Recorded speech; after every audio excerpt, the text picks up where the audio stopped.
아파트를 팔고 난 뒤 폭등한 집값. 너무 속상해요.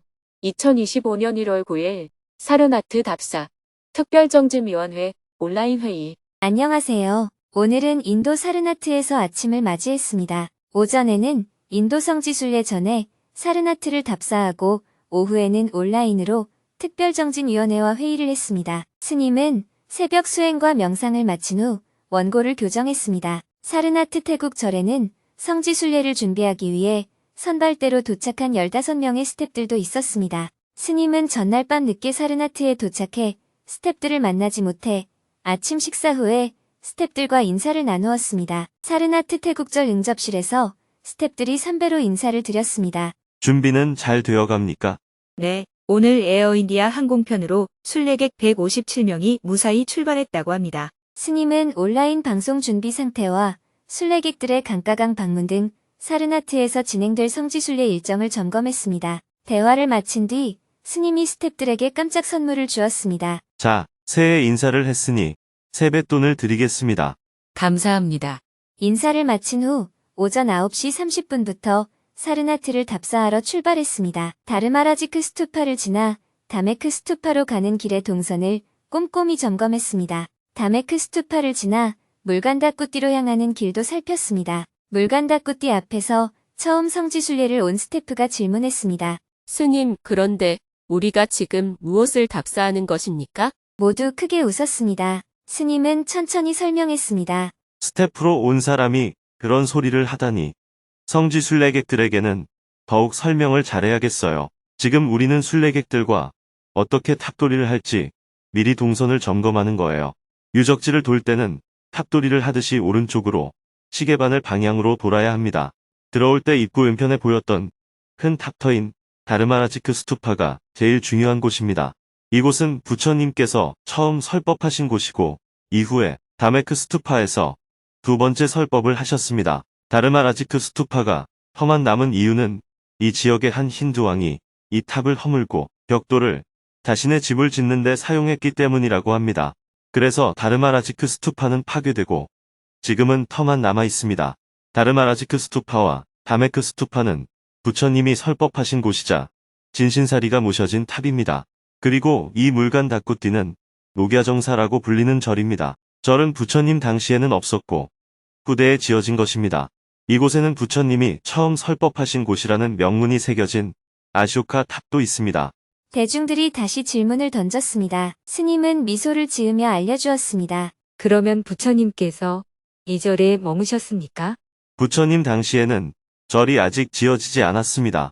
부처님께서는 나무 아래에서 설법하셨습니다. 스님, 저희가 모르는 게 많네요.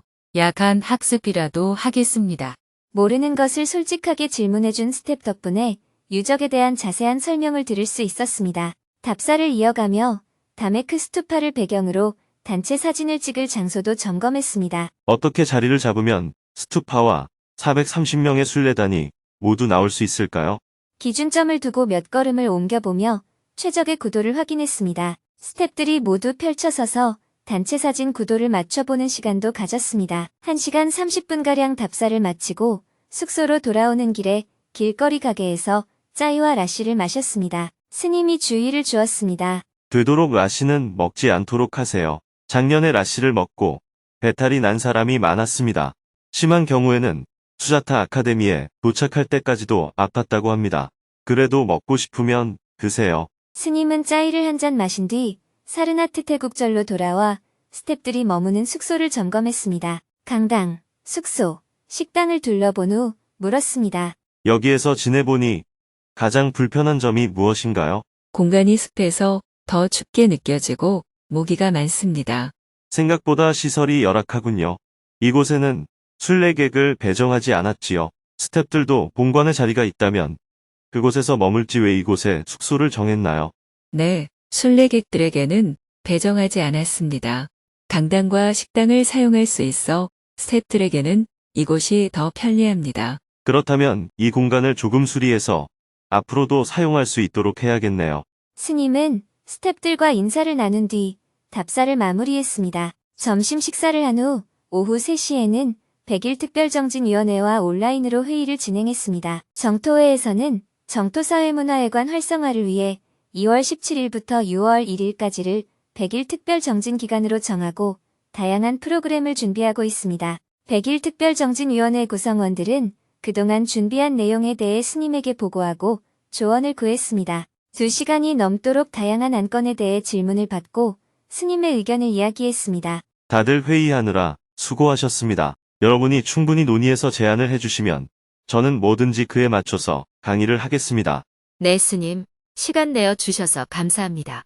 회의를 마친 후 스님은 인도성 지술래 스탭들과 함께 식당에서 저녁 식사를 했습니다. 이렇게 사르나트에서의 첫날이 저물었습니다. 내일은 마하보디 소사이어티 회장 스님을 만나 대화를 나누고 저녁에는 증문즉설 방송을 할 예정입니다. 오늘은 법문이 없었기 때문에 지난달 20일 서울 정토사회문화회관에서 열린 증문즉설 강연에서 스님이 질문자와 나눈 대화 내용을 소개하며 글을 마칩니다. 아파트를 팔고 난 뒤 폭등한 집값.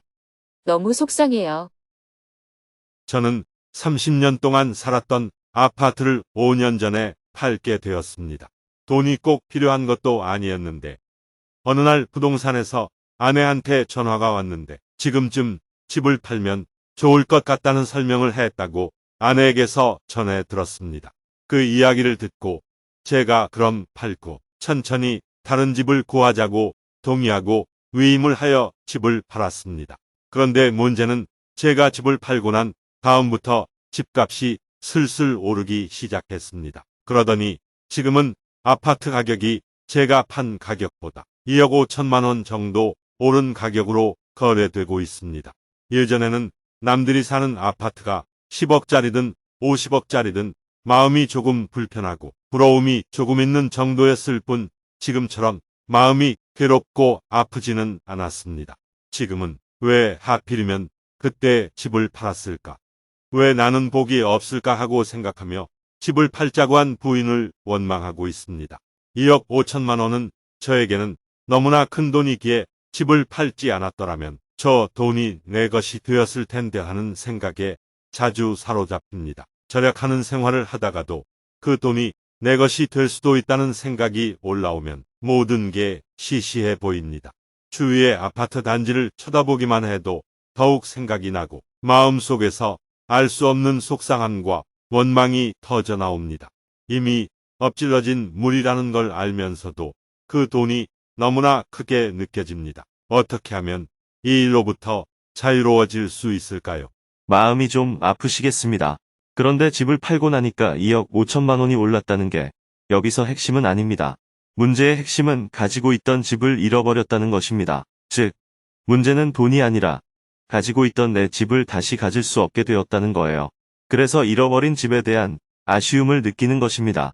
만약 5억짜리 집을 가지고 있다가 7억에 팔았는데 팔자마자 바로 비슷한 집을 7억 주고 샀다면 가진 돈에는 이익이 없지만 집을 잃은 건 아니잖아요. 반면 질문자는 5억짜리 집을 누가 7억에 팔라고 해서 2억 이익 본다는 생각으로 팔았는데 그때 받은 7억으로 집을 사지 않고 돈을 가지고 있었던 것과 같아요. 그렇게 현금을 가지고 있는 동안 이 집이 10억이 되어버리면 내가 7억 받고 판 집을 더 이상 7억으로는 살 수가 없게 되는 것입니다. 그러니 지금 문제는 집값이 2억 5천 올랐다는 게 아니라 내가 판 돈으로는 이 집을 더 이상 살 수 없게 되었다는 것입니다. 내가 그 집에 살고 있을 때는 그 집이 5억에 거래되든 10억에 거래되든 나한테는 아무런 차이가 없습니다.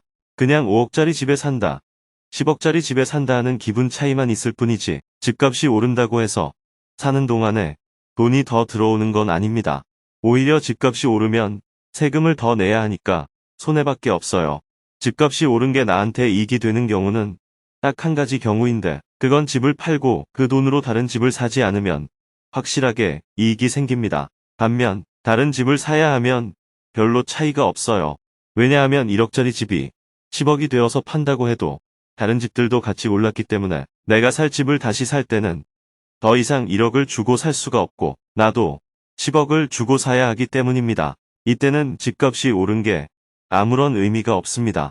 만약 집을 10억에 팔았는데 동네를 옮겨서 다른 곳에 가서 8억을 주고 집을 산다면 그때는 2억이라는 차익이 생깁니다. 이건 집값이 오른 것 때문이 아니라 다른 동네로 이사를 가면서 차익이 남은 것입니다. 반대로 집을 10억에 팔았는데 다른 집을 15억에 구입하면 오히려 내가 5억을 보태야 하니까 그때는 집값이 올라도 내 돈이 더 들어갑니다. 그렇기 때문에 내가 집을 팔고 난 뒤에 집값이 올랐다는 것이 문제의 본질이 아닙니다. 질문자는 계속해서 그때 안 팔고 놔뒀으면 2억 5천을 더 벌었을 텐데 하는 생각을 하는데 그게 본질이 아닙니다. 집값이 올라도 팔지 않으면 아무런 이익이 남지 않습니다. 2억이 아니라 10억이 올라도 팔기 전에는 그냥 살고 있는 집일 뿐입니다. 그래서 이 문제는 팔고 난 다음에 2억 5천만 원이 올랐다는 것이 핵심이 아니라 그때 집을 팔고 나서 다른 집을 사지 않았기 때문에 지금 집이 없다는 것이 핵심입니다. 네, 맞습니다. 그때 바로 집을 사지 못했기 때문에 지금 집이 없습니다. 이제는 집값이 올라버렸으니 못 사는 거죠. 반대로 이런 경우도 있을 수 있겠죠. 내가 집을 10억에 팔았는데 그 뒤로 집값이 갑자기 폭락하는 거예요. 그래서 같은 집이 5억에 거래가 되면 내가 같은 집을 5억에 살 수 있으니까 집은 그대로 있고 돈이 5억 생기는 거예요. 이렇게 되면 5억을 벌었다고 말할 수 있습니다. 이렇게 되려면 내가 팔자마자 집값이 떨어져야 합니다. 주식도 마찬가지예요. 내가 10,000원 주고 산 주식이 10만 원이 되면 돈을 벌게 됩니다. 그런데 10만 원에 팔고 난 다음에 주식이 15만 원이 돼요. 내가 다시 사려고 하면 그땐 돈을 번 게 아닌 게 됩니다. 이때는 다시 사지 않는 걸 전제로 할 때만 투자를 통해 돈을 번 것이 되고 다시 사고자 하면 번 게 아닙니다. 그러니 2억 5천만 원에 너무 집착하지 마세요. 이 문제는 질문자가 집을 팔고 나서 집값이 올라버려서 새 집을 못 산 것 때문에 발생한 겁니다. 쉽게 말해 질문자가 재수가 없었던 것입니다. 만약 질문자가 집을 팔고 나서 집값이 떨어져서 다른 집을 샀다면 발생하지 않았을 일입니다.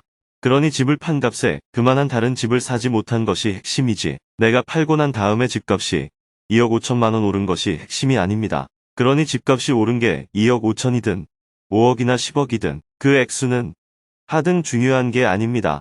지금과 같은 상황은 내가 집을 팔고 새로운 집을 사려고 하는데 집값이 올라서 새로운 집을 못 사거나 반대로 집을 팔았는데 마침 집값이 떨어져서 새로운 집을 샀는데 차액이 얼마 남거나 둘 중 어떤 경우인가 하는 것밖에 없습니다. 그러니 2억 5천만 원에 너무 꽂혀 있지 마세요. 아내도 그냥 말을 전해줬을 뿐입니다. 결정권은 질문자에게 있으니 만약 부동산에서 질문자한테 전화를 했으면 자기가 책임지고 말았을 겁니다. 하필 아내에게 전화가 왔고 아내는 자기한테 말을 전해줬을 뿐이잖아요. 그것만 떠올리면 생각이 복잡해집니다. 질문자는 안 팔겠다고 했는데 아내가 빡빡 우겨서 팔았다면 아내를 원망하는 마음이 생길 수도 있겠지만 그런 경우가 아니기 때문에 아내와는 아무 관계가 없는 일입니다. 굳이 아내에게 잘못이 있다면 부동산에서 온 전화를 안 받았어야 되는데 그걸 받은 죄밖에 없어요. 아내가 우긴 건 아닙니다. 아내가 우긴 게 아니라면 아내 입장에서는 부동산에서 전화가 온 내용을 전해준 것밖에 없잖아요. 질문자가 그 이야기를 듣고 집값이 올랐으니 팔면 되겠다 싶어서 판 거잖아요. 집을 팔고 나서 금방 다른 집을 하나 사지 왜 망설였어요? 되돌아보니 제가 이쪽으로 아는 게 많이 부족했습니다. 집값이 이렇게 올라갈 줄도 몰랐어요. 집값이 올라갈 걸 자기만 몰랐을까요? 당시에 정부 관계자들도 몰랐습니다. 주변 사람들은 집값이 오른다고들 했는데 전국에서 모든 정보를 다 받는 정부 발표에서는 그것이 빠르게 반영되지 못했습니다. 왜냐하면 정부에서는 전국 평균을 주로 보는데 전국 평균으로는 우리가 피부로 느끼는 집값 상승이 바로바로 나타나지 않기 때문입니다. 그러니 우리 주변에서는 집값이 2배로 올랐는데도 지표상으로는 별 차이가 없었습니다. 평균으로는 보이지 않았지만 실제로 우리가 사는 지역에서는 2배, 3배씩 뛸 정도로 일종의 비정상적 폭등이었습니다. 주식도 어느 날 자고 일어나면 아침에 폭등할 때도 있고 폭락할 때도 있습니다. 최근 트럼프 대통령이 당선되고 나서 비트코인이 폭등한 것처럼 내가 팔고 나서 많이 오를 수도 있고 내가 팔고 나서 떨어질 수도 있고 내가 사고 나서 오를 수도 있고 내가 사고 나서 떨어질 수도 있습니다.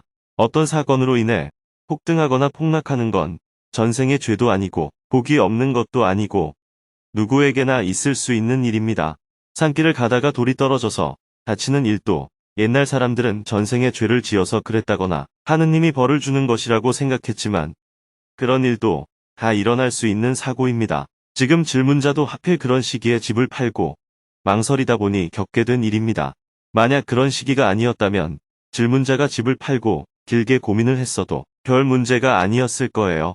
그리고 설령 그런 시기라고 하더라도 만약 질문자가 팔자마자 다른 집을 바로 샀다면 문제가 없었을 텐데 바로 사는 건 또 어렵습니다. 왜냐하면 질문자가 집을 판 이유가 집값이 올랐다고 해서 판 거잖아요. 집값이 올랐다고 판단해서 팔았으니 그 상황에서는 똑같은 돈을 주고 바로 사기가 어렵죠. 올라서 팔았으니 집값이 조금 떨어질 때 사서 차액을 좀 남기고 싶었을 겁니다. 네, 맞습니다. 그러니 그건 질문자가 이익을 보려다가 손해를 본 것에 해당합니다. 이익을 보려고 하는 데는 반드시 손해를 볼 위험도 함께 존재합니다. 이 문제를 잊어버리고 지내다가도 다른 아파트들을 쳐다보게 되면 저분들은 가만히 앉아만 있었는데 집값이 이렇게 많이 올랐구나 하는 생각이 들어서 머리가 아파집니다. 그냥 가만히 있었는데 5억이나 집값이 오른 사람들을 보면 마음이 괴로워집니다. 그 사람들은 그런 생각조차 안 합니다. 질문자는 가지고 있던 집을 잃어버렸다는 생각에 계속 그렇게 느끼지만 그 사람들은 아무런 생각을 하지 않습니다. 왜냐하면 겉에서 보는 수치만 올랐을 뿐 그 사람들은 그냥 자기 집에 살고 있는 거잖아요. 예전이나 지금이나 그 사람들에게는 아무런 차이가 없습니다. 네, 그건 그렇습니다.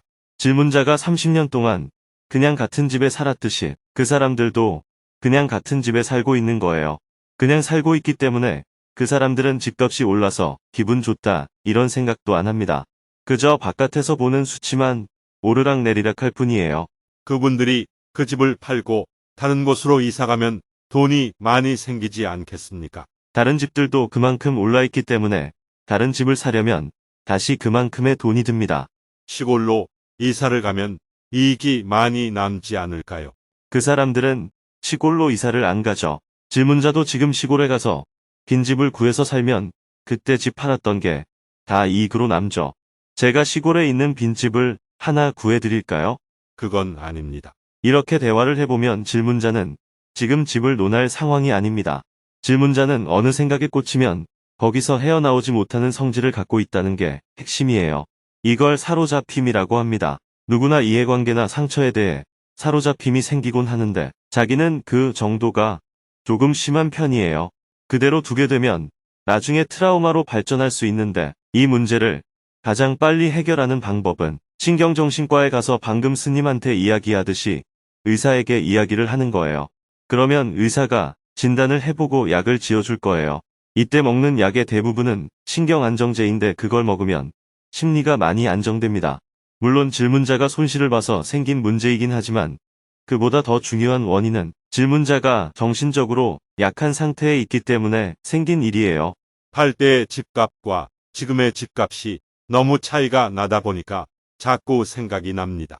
사람이 살다 보면 충분히 일어날 수 있는 일입니다. 고등학생이 대학 시험에 떨어진 것과 똑같아요. 다른 아이들은 다 대학에 가는데 나만 1년 더 공부해야 하니까 얼마나 억울하겠어요. 대학 원서를 낼 때 다른 곳에 냈으면 합격했을 텐데 하고 지나간 일을 자꾸 생각하는 것은 아무런 도움이 안 됩니다. 이미 지나가 버린 일에 계속 집착하는 건 정신질환에 속합니다. 현재 질문자는 그렇게 심각한 상태는 아니기 때문에 치료를 조금만 받으면 괜찮아질 겁니다. 그런데 치료하지 않으면 감기가 폐렴이 되듯이 지금의 증상이 우울증으로 발전해 갑니다. 첫째, 신경정신과에 가서 진찰을 받아보세요. 둘째, 사고가 나서 집을 하나 잃어버렸다고 생각을 해야지 2억 5천만 원에 대해서는 더 이상 생각하지 말아야 합니다. 그 돈이 2억 5천만 원이든 5억 원이든 이 문제와는 아무런 관계가 없습니다. 집을 팔고 기다렸다가 집을 사려고 했는데 집값이 올라서 그 돈으로는 집을 못 사게 되었다는 게 문제이지 2억 5천만 원과는 아무런 관계가 없습니다. 네, 잘 알겠습니다. 스님, 감사합니다. 인간의 심리를 한번 관찰해 보세요. 주식이나 어떤 물건을 샀는데 사고 나서부터 값이 떨어지면 기분이 좋아요, 안 좋아요? 안 좋아요. 그럼 판 사람은 기분이 좋을까요? 안 좋을까요? 이러한 기분 좋음은 다른 사람의 기분 나쁨 위에 기분 좋음이 있는 것입니다. 한 사람의 후회 위에 다른 사람의 행운이 있는 거예요. 반대로 여러분이 어떤 물건을 샀는데 이튿날부터 값이 오르면 기분이 좋아요, 안 좋아요? 그럼 판 사람은 기분이 어떨까요? 안 좋아요. 부처님은 이러한 인간의 심리를 두고 타인의 불행 위에 자신의 행복을 쌓는다 하고 표현하셨습니다. 이렇게 느끼는 행복은 지속 가능한 게 아니에요. 그런데 우리는 지금 그런 행복을 두고 재수 좋다, 재수 없다 하고 생각합니다. 그런 행복에 지나치게 집착하기 때문에 인생살이가 피곤해집니다. 살다 보면 싸게 팔 때도 있고, 비싸게 팔 때도 있고, 싸게 살 때도 있고, 비싸게 살 때도 있습니다. 싸다, 비싸다 하는 건 원래 없습니다. 속았다고 억울해할 필요가 없습니다. 속은 것도 인생의 큰 경험이 됩니다. 속았을 때 내가 왜 속았지? 하고 생각해보면 내가 속을 만큼 속임수를 생각해낸 그 사람의 아이디어가 굉장합니다. 거기에서도 배울 게 많아요. 그리고 나의 어떤 생각 때문에 속임수를 못 알아챘을까 하고 살펴보면 그때 나에게 어떤 욕심이 있었구나 하는 걸 알 수 있습니다. 그런데 여러분들은 잘 되면 기분 좋아하고 안 되면 억울해하기만 합니다. 이익을 봤다, 손해를 봤다 이렇게만 보지 말고 그 경험을 통해 인간의 심리와 세상의 원리를 살필 줄 알아야 합니다. 그러면 한 번의 실수지만 그 다음에는 그 경험이 삶의 교훈이 됩니다. 감사합니다.